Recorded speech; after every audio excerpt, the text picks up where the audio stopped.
From his continued detention to his public remarks, we get into the latest developments in the Andrew Tate case. Romanian lawyer Stefan Loredan comes back on. Welcome to Sidebar, presented by Law&Crime. I'm Jesse Weber. I'm also talking about a way for you to earn money in ways they don't tell you. When's the last time you've sat with any of the Matrix-approved systems, any school, any TV program, any financial planner, and they told you exactly how to make money?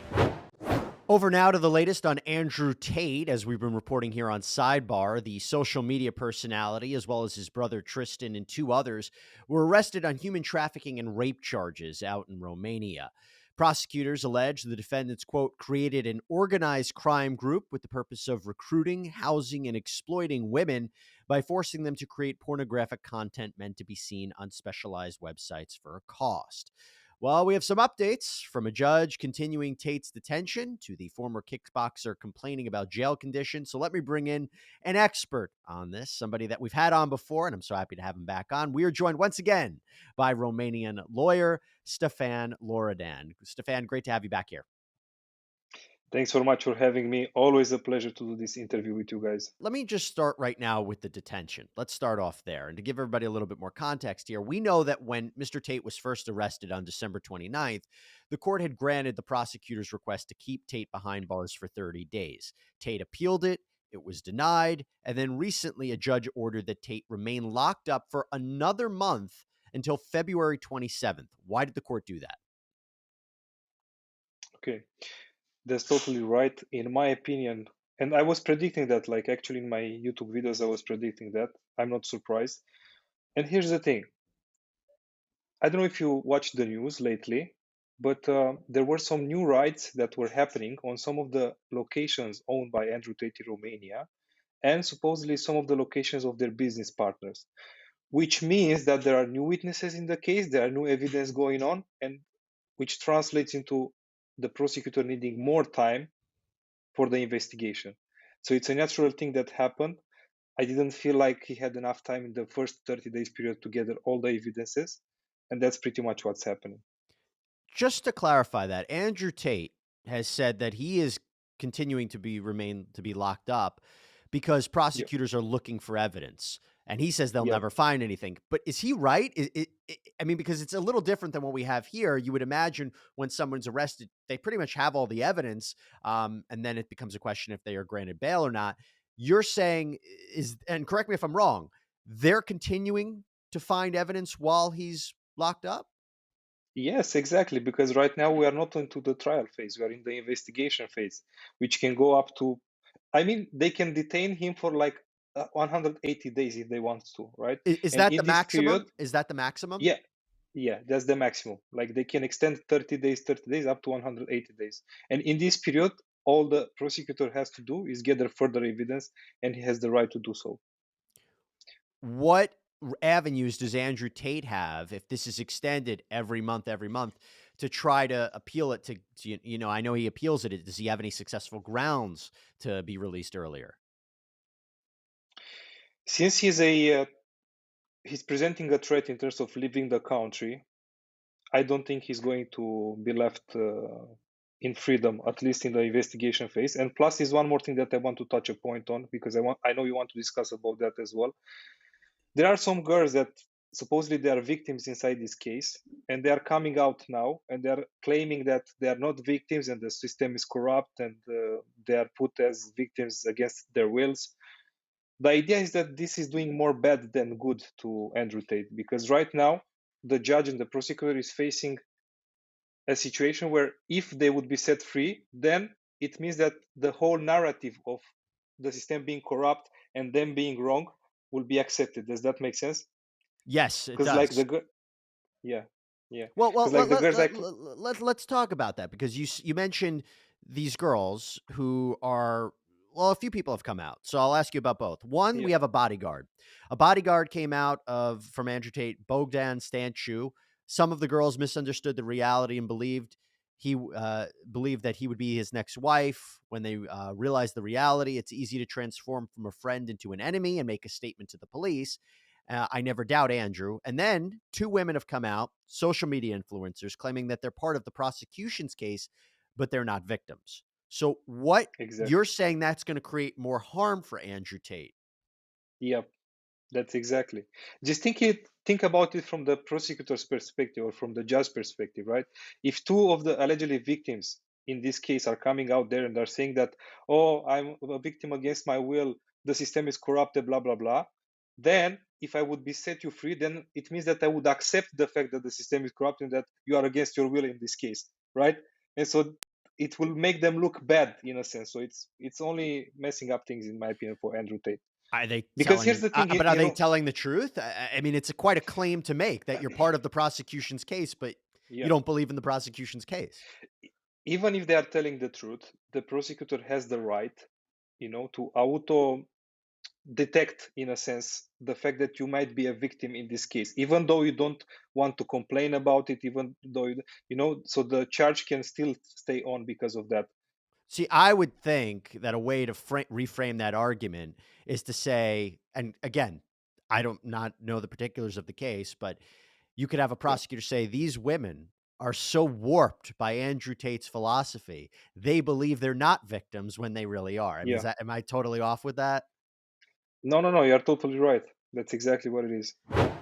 There are no victims in this case and there is no crime. I'm not a victim, even though the prosecution is telling me I am. I've told them this over and over again, but they won't change it. The election for the new leader of the court has been announced as well, and they are using Andrew and Tristan just to make headlines. I just think I mean, look, in the United States, it's a prosecutor's duty to search for the truth. If they find evidence that exonerates a defendant, they have to present it. They can't hide it. They have to release a defendant.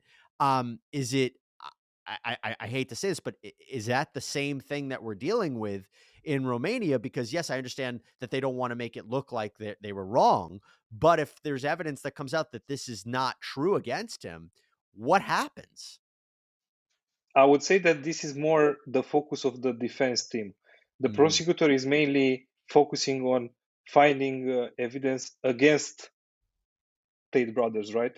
That's what he's focusing on. If he may find something that exonerates them of how do you say, of their fault, The of guilt, crimes, yes, of the yes. crimes, yeah, uh, then this will fall into the attorney's place to recognize it and talk about it.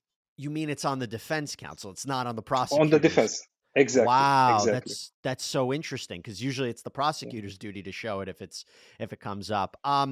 So if he gets released, after 180 days, let's say the maximum, Yeah. what happens to him then?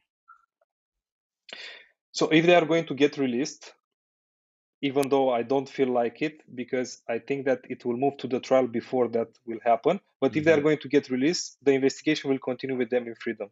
But this happens very, very, very rare, right? It's usually like they keep them under arrest for 30, 60, 90 days, whatever it might be, and then it moves directly to the trial. Complicated question, not sure you know the answer to it. Yeah. If he, like, were to get released and the trial's not ready yet, he leaves the country, what's the deal with Romanian extradition? Well, it depends if Romania has a extradition treaty with the country where he lives, where he goes to, right? That's all there is. Obviously, if he's going to leave and escape the country, he's going to find a country that doesn't have an extradition treaty. Right. So that's tricky, Okay, now I have to ask you about this. So Andrew Tate is in jail, but someone is operating his Twitter account because there's been messages Yeah. and posts every day. One of the messages from jail, he apparently is an email that he sent to his subscribers on his newsletter. It was also basically reiterated on his Twitter page. And this is what it says. It says, quote, "They are trying to break me. Thrown inside a cell without light, cockroaches, lice, and bed bugs are my only friends at night. When the guards bring me to and from the courtroom, I stay absolutely respectful. They try to pour hatred into my heart." And he indicated that he will provide daily lessons from unjust imprisonment that will stick with me at all times.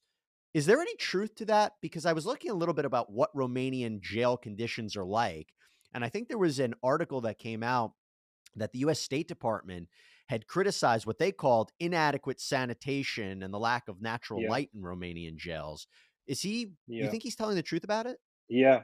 100%, 100%. In fact, right now I'm preparing like a video. It should be out tomorrow or whatever about prison conditions in Romania, and I covered that as well. The how do you say it? Like the bed and the furniture is very old. It's like 30, 14 years old. There are cockroaches, there are rats. So it's not a very sanitary place to be, in my opinion, right? And they don't give a about the prisoners, if you ask me about Yeah. the inmates, right? Even the food is like the worst thing. So he's totally right. I tend to agree with him on everything he said about that. Hmm. Now, the other things that he's posting messages. So, for example, he's Yeah, posted a tweet. Again, I say he, I mean from his Twitter account. My case is a political yeah. operation designed to degrade my influence throughout history. Unjust imprisonment has been used to silence empowering people. The game hasn't changed. And then he's also posted videos as well. What is the strategy there? And is this going to help Andrew Tate or hurt him? I think he's trying to build a narrative around his imprisonment because if he's following, if he starts losing his following, he starts losing business as well.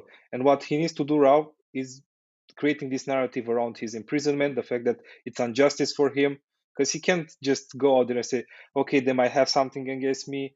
Okay, I was wrong, things like that, because it won't serve him from any point of view. So, but it doesn't matter. In my opinion, this doesn't matter in front of the judge and in front of the prosecutor, because as long as this is not evidence in the case, it's just worthless, in my opinion. Stefan Loredan, excellent talking with you. Thank you so much for taking the time. And if you can quickly tell everybody where they can find you to learn more information about the cases that you're covering and, of course, Andrew Tate. Thank you so much. So you can pretty much find me everywhere, like YouTube, Instagram, Twitter. It's Stefan Loredan. And just like you said, I give almost daily updates on this specific case. But thank you again so much for having me. I'm more than happy to be part of your show. We'd love to have you back on as this case progresses. Thanks so much, Stefan. Thank you. And that's all we have for you here on Sidebar, everybody. Thank you so much for joining us. Please subscribe on Apple Podcasts, Spotify, YouTube, wherever you get your podcasts. I'm Jesse Weber. I'll speak to you next time.